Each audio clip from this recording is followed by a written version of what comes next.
Hey guys, welcome back to new video. Guys, सबसे पहले बता दो कि मेरा नाम राजेंद्र कुमार है। मैं खुद इस डिपार्टमेंट ऑफ पोस्ट में डाक विभाग में जो है पिछले जो है 1 साल से भी लगातार ज़्यादा इस विभाग में काम करते हो गया है। तो जो भी आप लोगों को इन्फॉर्मेशन दूंगा बिल्कुल ऑथेंटिक और सटीक होगी। तो गाइस, आज की जो वीडियो है इसमें आप लोगों को बताने वाला हूँ कि जो जीडीएस को पोस्ट ऑफिस के लिए यानी पोस्ट ऑफिस खोलने के लिए या फिर पोस्ट ऑफिस के लिए जो भी कमरा लेते हैं उस कमरे का किराया आखिर कितना मिलता है, सरकार के द्वारा कितना दिया जाता है, डिपार्टमेंट के द्वारा कितना दिया जाता है, room rent for the post office. इसी बारे में हम लोग जो पूरा डिस्कशन करने वाले हैं। देखिए, चाहे रूम रेंट कह लीजिए या फिर ऑफिस मेंटेनेंस अलाउंस कह लीजिए, दोनों एक ही बात होती है। तो जीडीएस को कितना मिलता है, और देखिए एक चीज और बता देता हूं, अगर किसी का 250 रुपया मिल रहा है तो उसको 500 रुपया में कैसे कन्वर्ट करना है, क्या करना होगा उसके लिए, तो उसके बारे में हम लोग जो है पूरा डिस्कशन करने वाले हैं। तो आप लोग पूरा वीडियो जरूर देखिएगा। अगर मेरे इस चैनल पे नए हो, अगर अभी तक सब्सक्राइब नहीं किया है तो प्लीज चैनल को सब्सक्राइब जरूर कर लें, क्योंकि इस चैनल पे आप लोगों को जीडीएस की रिकॉर्डिंग पल पल की और ऑथेंटिक अपडेट मिलती रहती है। एक चीज और बता देता हूँ, अगर आप लोग नए हो, प्लेलिस्ट वाले ऑप्शन पे नहीं गए तो वहां पे जाना, आपको जो है बहुत सारी प्लेलिस्ट मिल जाएंगी। जैसे इंडिया पोस्ट जीडीएस की रिगार्डिंग, जीडीएस जुलाई 2024 वैकेंसी की regarding, GDS first document verification, GDS to MTS postman mail guard, PSA promotion examination की regarding, GDS rule 3 online transfer portal की रिगार्डिंग, सैलरी स्लिप के रिगार्डिंग, ब्लॉग्स, उसके बाद GDS second document verification, Darpan app, IPPB, ये सभी playlist जो है इसी चैनल पे मिल जाएंगी। तो जो भी आप लोगों के मन में कंफ्यूजन चल रहा हो, आप लोग जो है इन प्लेलिस्ट पे जाकर अपना कंफ्यूजन दूर कर सकते हो। बात करते हैं कि यहाँ पे जो है जीडीएस को जो है पोस्ट ऑफिस यानी कि पोस्ट ऑफिस के लिए, देखिए एक चीज बता देता हूं, आप लोग जब भी सिलेक्शन होगा, जब आपका जो है ज्वाइनिंग होना होगा, पहले हम लोग बीपीएम की बात करते हैं। ठीक है, पहले बीपीएम की बात करेंगे, उसके बाद एबीपीएम डाक सेवक की भी बात करेंगे। पहले बीपीएम की, जब आप लोग बीपीएम में ज्वाइन करने जाओगे, ज्वाइनिंग लेटर के बाद जब ज्वाइन करने जाओगे तो उस समय क्या होगा, आपको जो है चार्ज रिपोर्ट दिया जाएगा। ठीक है, चार्ज रिपोर्ट आपकी बनेगी।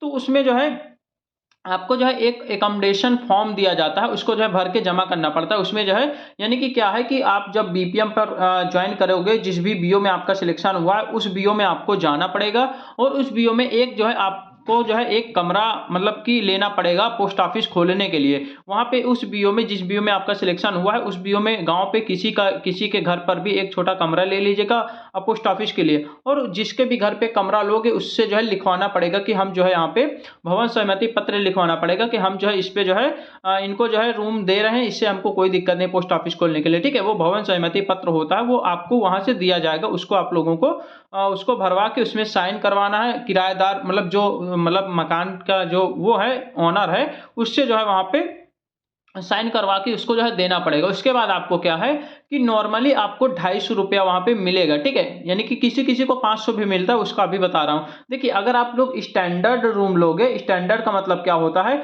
स्टैंडर्ड रूम में जो है मतलब कई सारे वो होते हैं, जैसे कि 10 बाई 10 का कमरा होना चाहिए, 10 बाई 12 का कमरा होना चाहिए, और पूरे कमरे में जो है मतलब कि फर्श वगैरह होना चाहिए, और आपके कमरे में लाइट की उचित व्यवस्था, लाइट, पंखा, टेबल की, कुर्सी की, ये सारी व्यवस्थाएं अगर आपके रूम पे हैं तो आप लोग जो है वहां पे आराम से जो है वहां पे जो है 500 रुपया उसका जो है आपको जो है रूम रेंट दिया जाएगा। अगर नॉन स्टैंडर्ड है यानी कि ये सारी व्यवस्थाएं नहीं है, कच्चा है मकान, ठीक है, तो वो सब उसके लिए 250 रुपया आपको मिलता है। अभी मैं बताऊंगा कि 250 से 500 आपको कैसे करना है। नॉन स्टैंडर्ड से स्टैंडर्ड रूम कैसे जो है आपको जो है 500 मिलेगा, वो चीज अभी बता रहा हूँ। ठीक है, तो ये चीज मैंने बता दिया कि पोस्ट ऑफिस कमरा मतलब पोस्ट ऑफिस के लिए जब आप लोग कमरा लोगे तो उसके लिए किराया जो है डाक विभाग देता है, आपकी सैलरी के साथ देता है। अब देखिए यहाँ पे मैं आपको दिखा भी देता हूँ, ये सैलरी स्लिप भी दिखा देता हूँ। देखिए, किसी किसी को मान लो ये बीपीएम इनकी सैलरी स्लिप है, यहाँ पे देख सकते हो आप लोग, ऑफिस मेंटेनेंस अलाउंस के नाम से इनको 250 रुपया मिलता है। ठीक है, यानी कि किसी को 250 मिलता है और किसी को 500 मिलता है। देखिए, इनकी बात करेंगे तो इनका ऑफिस मेंटेनेंस अलाउंस 500 मिलता है, तो मैक्सिमम 500 ही मिलता है। एक 250 होता है, एक 500 होता है। नॉन स्टैंडर्ड जो अगर कच्चा मकान है, ठीक है, व्यवस्थाएं नहीं है तो 250, अगर आपका पक्का मकान है, फर्श वगैरह, टेबल, कुर्सी, मेज, फैन वगैरह सब कुछ है, तो आपको 500 मिलना चाहिए। ठीक है, तो ये मैंने आप लोगों को सैलरी स्लिप भी लाइव करके दिखा दिया है। ठीक है, देखिए ये सारी चीजें मैंने बता दिया कि आपको कैसे क्या मिलना है। ऑफिस मेंटेनेंस अलाउंस वैसे नॉर्मली आपको 250 ही मिलता है, 500 बहुत कम मिलता है। 500 के लिए आपको करना क्या है, आपको कुछ नहीं करना है। अगर आपका जो मतलब जहां पर भी आपने पोस्ट ऑफिस के लिए कमरा लिया है, वो कमरा अगर आपका जो है उसमें देखिए कई सारी व्यवस्थाएं होना चाहिए, जैसे 10 बाई 10 का आपका कमरा होना चाहिए, मिनिमम 10 बाई 10 का कमरा होना चाहिए, और आपके कमरे में मतलब पक्का मकान होना चाहिए, छत होना चाहिए। उसके बाद आपका जो है लाइट की व्यवस्था होनी चाहिए, लाइट, पंखा, उसके बाद बैठने की उचित व्यवस्था होनी चाहिए, जैसे कि टेबल, कुर्सी, मेज, ये सारी चीजें होनी चाहिए। ठीक है, अगर ये सारी चीज़ें आपका वहाँ पे है, आपका जो मतलब मकान है, जो भी किराया पे लिए हो आप लोगों ने पोस्ट ऑफिस के लिए कमरा, वो उस कमरे में अगर ये सारी व्यवस्थाएं हैं, तब आप जो है 500 के लिए एलिजिबल हैं, यानी स्टैंडर्ड रूम के लिए आपको जो एलिजिबिलिटी है।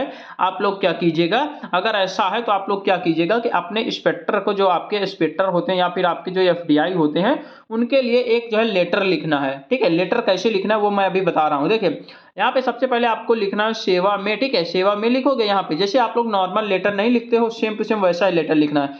नॉर्मल लेटर यहाँ पे सेवा में, उसके बाद एफडीआई महोदय या फिर इंस्पेक्टर महोदय या फिर आप लोग जो है निरीक्षक महोदय भी लिख सकते हो। तो एफडीआई महोदय, उसके बाद जो भी पता होगा उनका, ठीक है, यानी जहां बैठते हैं एफडीआई महोदय वहां का पता डाल दीजिएगा। उसके बाद नीचे आओगे तो नीचे आपको जो है विषय डालना है। ठीक है, यहाँ पे जो है सब्जेक्ट में डालना है कि किस सब्जेक्ट में आप लिख रहे हो। सब्जेक्ट में आपको डाल देना है कि जो है ऑफिस मेंटेनेंस अलाउंस जो है 250 से बढ़ाकर 500 करने के संबंध में, ये चीज आपको लिख देना है।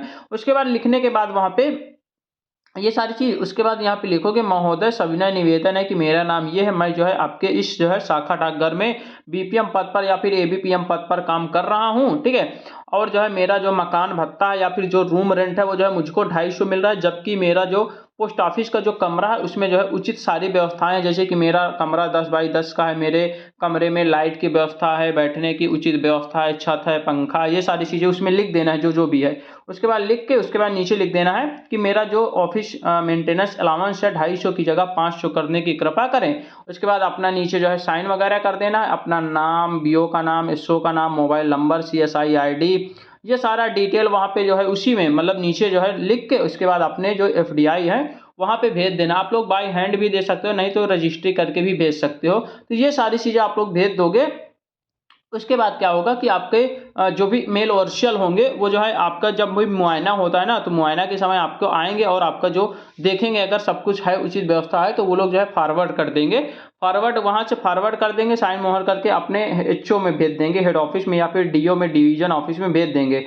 वहाँ पे भेजेंगे, वहाँ से जो है वेरीफाई हो जाएगा, एसपी के साइन हो जाएंगे। उसके बाद आपको जो है स्टैंडर्ड मकान भत्ता आपको जो है मिलने लगेगा, यानी कि 500 रुपया आपको मिलने लगेगा। तो ये सारा प्रोसेस आपको करना पड़ेगा। और देखिए एक चीज़ और बता देता हूँ, अब आप लोग सोचोगे कि सर हम एबीपीएम हैं या फिर हम डाक सेवक हैं, क्या हमको भी मिलेगा? तो डाक सेवक को आपको नहीं मिलता है, एबीपीएम और डाक सेवक को नहीं मिलता है। एबीपीएम और डाक सेवक को इसके जगह साइकिल मेंटेनेंस अलाउंस मिलता है, क्योंकि उनका काम होता है डाक को बांटना, डाक को लाना ले जाना, डाक को बांटना, इसीलिए उनको जो है साइकिल मेंटेनेंस अलाउंस 180 रुपया मिलता है। तो उनको जो है 180 रुपया मिलेगा। अब देखिए कुछ लोग ऐसे होंगे, कुछ एबीपीएम या फिर डाक सेवक ऐसे होंगे जो कि बीपीएम का भी काम करते हैं, यानी कि सिंगल हैंडेड बीओ में है। यानी कि अगर आप सिंगल हैंडेड बीओ में अकेले अपने बीओ में काम कर रहे हो, कोई भी एबीपीएम है, डाक सेवक है, तो उसको भी यहाँ पे जो है यही एलिजिबिलिटी होगा, 250-500 वाला सेम टू सेम यही होगा। यानी कि उसको भी ऑफिस मेंटेनेंस अलाउंस मिलेगा, क्योंकि वो जो है वो भी तो कमरा लेके रहे, मतलब कमरा लेके वहाँ पे पोस्ट ऑफिस खोलेगा, तो उसको जो है उसको भी यही एलिजिबिलिटी होनी चाहिए। जो भी एलिजिबिलिटी मैंने अभी बताया है सेम टू सेम यही जो है आपको मिलने वाला है। ठीक है, तो ये सारा चीज़ मैंने आप लोगों को बता दिया कि जीडीएस को जो है पोस्ट ऑफिस के कमरे के लिए कितना किराया मिलता है। किसी को 250 मिलता है, किसी को 500 मिलता है। और अगर आपका 250 मिल रहा है, 500 आपको करवाना, तो आपको कैसा क्या करना वो चीज़ें भी मैंने बता दी, एप्लीकेशन कैसे लिखना वो भी मैंने बता दिया है। सारा चीज़ लगभग आप लोगों को मैंने जितना भी इसके रिगार्डिंग जितना भी आप लोगों के मन में डाउट्स चल रहा है।